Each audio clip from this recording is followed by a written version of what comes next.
Welcome to Transforming the Trades, the podcast where we empower you to take charge and innovate your business. Whether you're a plumber, electrician, or any other trade professional, this show is designed to give you the tools and strategies you need to succeed. Sit back, grab a cup of coffee, and get ready to take your business to the next level with Transforming the Trades. Hey, Heather, thanks for joining the podcast today at Transforming the Trades. We're looking forward to this conversation. Thank you so much. I'm glad to be here. So everybody, we have a guest today. It's Heather Ripley. I'm going to let Heather explain who she is, what her company is all about. And, just to remind everybody, what we're all about is not necessarily where we've been, but where are we going? So Heather and I are going to be talking about things that she's hearing, learning, and actually maybe sometimes actively participating in that we see as pivot points in the next 2 or 3 years in our industry. So I'm going to go ahead. Heather, tell us about your company, etc. Tell us who you are. Okay. Yeah, great. So my agency, I have a PR agency, which is public relations. We specialize in getting earned media coverage for the home service and other building trades. I've been in the skilled trades industry, specifically home service, the big three, plumbing, HVAC, and electrical, for about 16 years. And I originally started my career doing marketing for the trades at Clockwork Home Services and ended up getting them on Celebrity Apprentice in 2009 and then went over to the agency world. I love serving the contractors.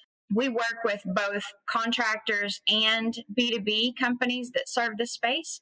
So I think that gives us an advantage when we're helping the contractors because we see trends happening in the B2B space, whether it's manufacturers, it's tech companies. We're seeing those things and then can pull that back locally and help our contractors get local media coverage as the expert in their market. So let's talk about that. And I knew that you did both the B2B and you did the contractor as well. What do you see as the top 2 or 3 items that are really we should be thinking about? Well, that's a good question. I think there's a couple.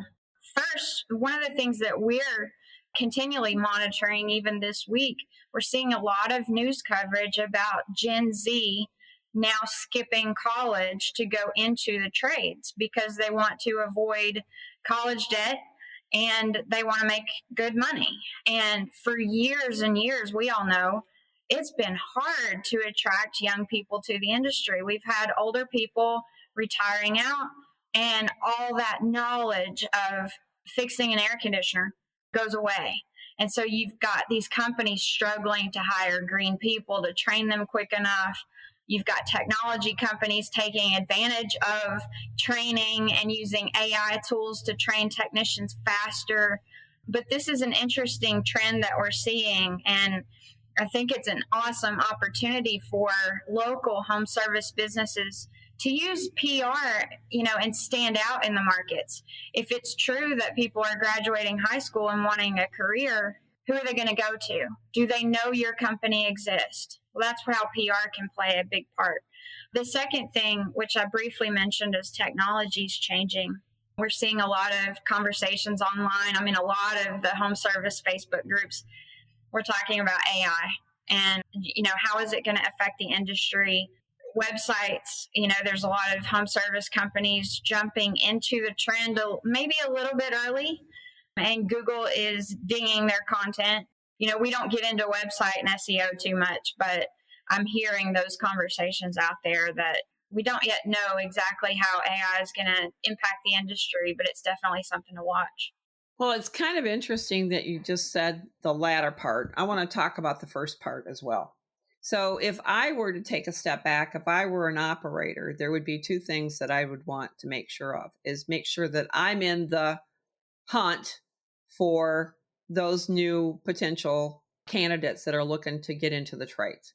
So that's one piece of it, right? So I have to be prepared not just to be visible, but I also have to be prepared to offer the proper onboarding and training and entry into the workplace, which might mean that I have to maybe take a step back and evaluate what am I doing today and what do I need to do to scale that up, right? So that's one.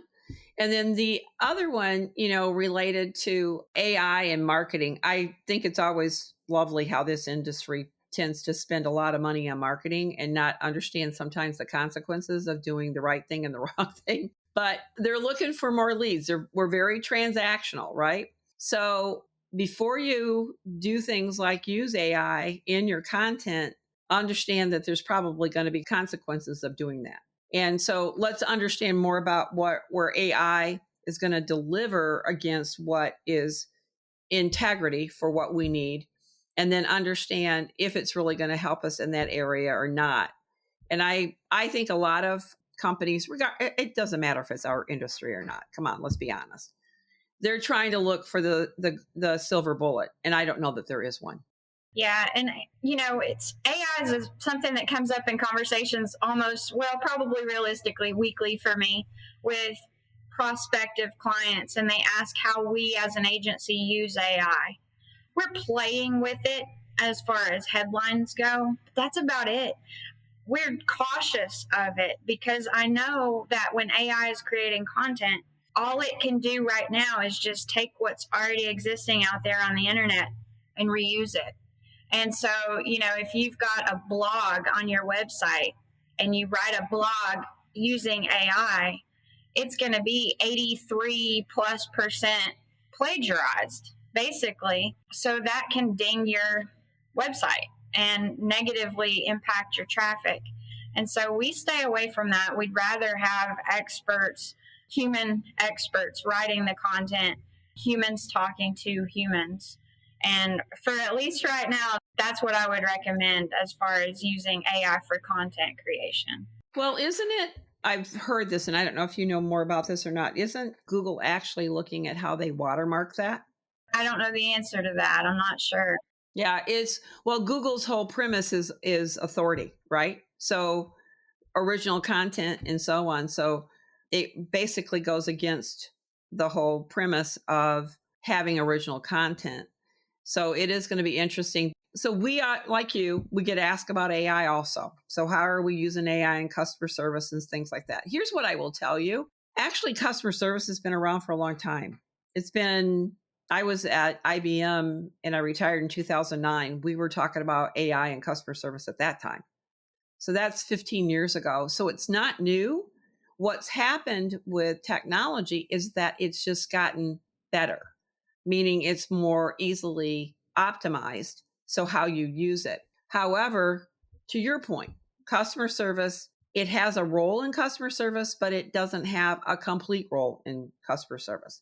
It can help capture more leads if it's done properly, but it cannot book calls on an arrival window in your scheduling software. So if you want to stay away from having errors, you've got to have still this hybrid approach, or you use it for the right purpose and you leverage it for the right purpose. And I don't know that having a complete 100% AI agent is the right answer for a company. Not yet. We're not there yet. We'll adjust to it.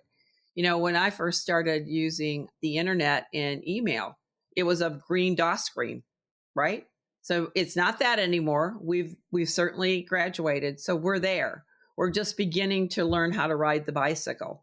And so as service providers begin to validate AI in solutions, there will be early adopters and there will be people who play with it. But it also is part of the process of getting to a valid approach to how we do these things. So we're not there yet. That's my opinion too. But it's there. And I think we have to be very cognizant of it. And we need to look at the experts to help us get there. That's what we're here seeing, the very same thing out there. So let's talk about PR. You talked about PR for the service providers, the local service providers. What's working? What do you see that's working for these companies? Well, I think I can answer that by saying that one of the things that I've found over the years working with contractors is there's an idea out there that PR is just reactive, that it's, oh gosh, we have a crisis situation, we need to clean it up, and PR can be so much more than that. For the businesses that are using it proactively, they're getting calls. So what's working is We have clients and we watch the weather. So the first freeze of the year, we're on it. We're reaching out to the local journalists. We're introducing experts. They're going into homes. The media is doing maybe a walkthrough with them, a walk and talk in the industry terminology. It's in July or August, it's preparing your home for vacation. How often do you have to change your air filters? Some of these things that contractors talk about every day, they might not realize that the public is actually interested in this information. So we create news like that. We piggyback on National Electrical Safety Month, and we talk about what are some fire hazards you may have in your home. How can you prevent a home fire by just being smart? Speaking of smart, smart thermostats. What should you look for? What brands should you look for? What should you not flush down the toilet? All of these things are great media stories. But some of the things that also are working well are stories that, let's just, be honest, contractors tend to shy away from, and that's charitable giving. So many of our home service friends are very generous, and they give back to their communities, whether it's children's backpacks, giving to veterans, or helping animal shelters. There's all kinds of good stuff going on, and they don't want to share it. They feel like they're patting themselves on the back, or it's taking away from the good deed that they're doing. But I always tell them, please share it, because what you're doing is helping that recipient organization, because they may not be able to afford PR and tell the community what they do. So when the media shares a story like that of ABC Plumber just donated a water heater to an animal shelter that just didn't have one, or something like that, the public may not know all the good things that this animal shelter is doing. We see that all the time. And plus, this goes back to our original conversation of the younger generation seeking out employment. They want to work for companies giving back, and we know that. So that's another way of telling the community about this great organization, but also attracting great people to your company and working for. That's probably one of the biggest pushbacks I get from companies, is just the hesitancy of sharing the good things that they're doing. Wow. But that's in our world, we call that soft skills, right? So the interesting part of it for them, the goodwill is part of the brand, but it also does drive transactional business. We focus so much in this industry about what's going to happen today. We're very transactionally driven. Branding is something that we need. I think we're learning about. I see that in the Facebook groups. I see that there's more conscientious thoughts and actions being done around branding, but the majority of the spend is definitely in transactional advertising. That's exactly what they do. What can make their phone ring today? What can make their phone ring today? Yeah. And believe it or not, these stories actually do that. It can go like this with the media, but it does help, and it does change the perception about your company out there. Absolutely. Absolutely. Well, I'll tell you, the way I look at it is that you being in this industry with 16 years, coming from clockwork, you've got a lot to add to this story and where we're going, your company. And I appreciate you wanting to come on and share that with us today. And again, this is a pivot point.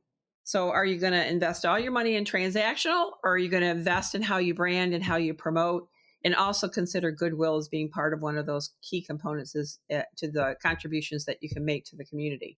Our businesses are community businesses. They tell their stories in chambers of commerce, B&I networking, after work networking groups, things like that. These are the stories that can elevate, I believe, our operators. And the one that really I'm kind of excited about is the Gen Z thing, right? So the new opportunity that sets forth, but we are going to have to retool, and we're going to have to think about how we're going to do that, because I don't know, at least the couple of hundred clients I've got, I don't know if they're entirely prepared to do training to fit that model, right? So again, that's a whole different discussion. So what should training look like? How should you set it up? All of that. But I appreciate you spending time with us today. So tell the audience on how we can get a hold of you.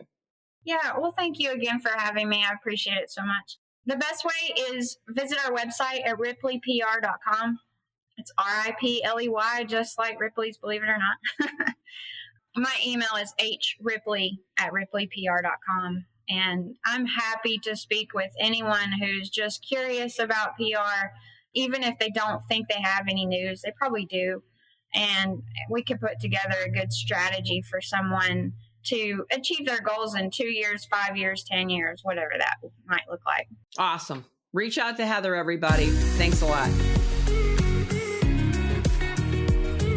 Thank you for tuning in to Transforming the Trades. We hope you enjoyed today's episode and gained some valuable insights and tips for your trade business.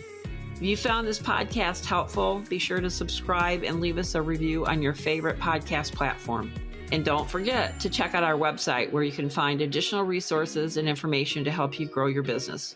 Until next time, keep innovating and take charge of your success.